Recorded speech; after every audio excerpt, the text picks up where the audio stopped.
উচ্চ আদালতের আদেশ ও সিটি কর্পোরেশনের নির্দেশ অমান্য করে গাবতলী গরুর হাটে অতিরিক্ত টাকা আদায়ের প্রতিবাদ জানিয়েছে বাংলাদেশ ক্ষুদ্র মাংস প্রস্তুতকারক ও বিক্রেতা সোসাইটি।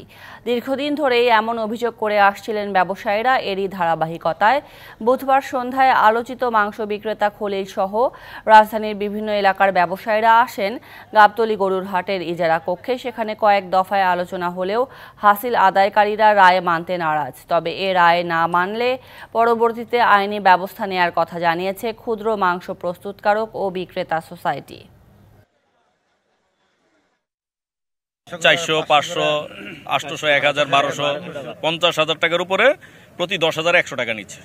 হাইকোর্টের যেহেতু রায় হয়েছে যে আপনার কাগজগুলো দেখতে পাচ্ছেন এবং সিটি কর্পোরেশন রায় হয়েছে, আমাদের হাসিল আমাদের 100 করে নিতে হবে। গভর্নমেন্ট যেটা রেট নিছে আমরা ওইটা আমাদের যাবে।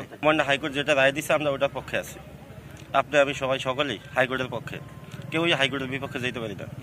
নগদের সর্বোচ্চ বার 167 টাকা রিচার্জে পাবেন 1 লাখ টাকা পুরস্কার। আরও আছে প্রতি সপ্তাহে পুরস্কার ও ক্যাশব্যাক।